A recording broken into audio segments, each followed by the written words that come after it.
Climax பத்தி சொன்னீங்கல்ல, ம். யாரடி நீ மோகினியா எனக்கு தெரியாது என்ன இருந்ததுன்னு சொல்லிட்டு. ஆமா. இந்த படமும் எனக்கு ஸ்டோரியே சொல்லல அவரு அப்படின்னு. அந்த மாரி ஒரு எண்ட் உங்களுக்கு எப்படி இருந்துச்சு? நான் சொன்னேன் இல்லையா?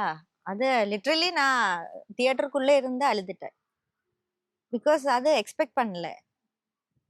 நான் நடிச்சிருக்கு, எல்லாரும் பக்கத்துல இருக்கு. பட் ஆனாலும் அந்த கேரக்டருக்குள்ள போகும்போது ரொம்ப ஒரு மாதிரி ரொம்ப ஃபீல் ஆயிடுச்சுல்ல? ரொம்ப ஃபீல் ஏன்னா ஆயிடுச்சு. அந்த அந்த கேமரா பேன் பண்ணிட்டு போய் விஷ்ணு அவருடைய ஆமா, ஃபோட்டோ ஆமா, காட்டும்போது ரொம்ப ஆமா, ஒரு ஆமா, மாரி ஆயிடும் ஆமா, நமக்கு.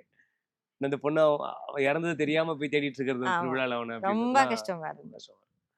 அந்த படத்துடைய சக்சஸ் வந்து அடுத்த 2 லாங்குவேஜ் ரீமேக் பண்ணும்போதுமே உங்கள தான் கேஸ்ட் பண்ணாங்க. அந்த 2 ஆமா, தெலுங்கு ஆமா. அண்ட் தெலுங்கு. ஹிந்தில ஆமா, ஆமா, ஆமா. இல்லையா? ஸோ அந்த அளவுக்கு ரீச் அந்த ஆ கேரக்டர் அது. அத நானே கூட பண்ணேன். தெலுங்குல பீமிலி கபடி ஜட்டு. ஆக்சுவலி தெலுங்கு ஆடியன்ஸ் வந்து இப்போ அந்த டைம்ல okay.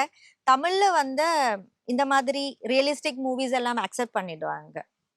Correct. But Telugu audience அப்படியே கிடையாது. எஸ்பெஷலி அந்த ஃபிலிம் ரிலீஸ் ஆகுற டைம்ல. பட் அங்கே அத அக்செப்ட் பண்ணிட்டேன். ரொம்ப பெரிய ஹிட். இப்போ கரெக்ட். நானியோட கரியர் பார்த்தா கூட ஆமா. நல்ல ஒரு பொசிஷன்ல இருக்கும் அந்த ஃபிலிம்.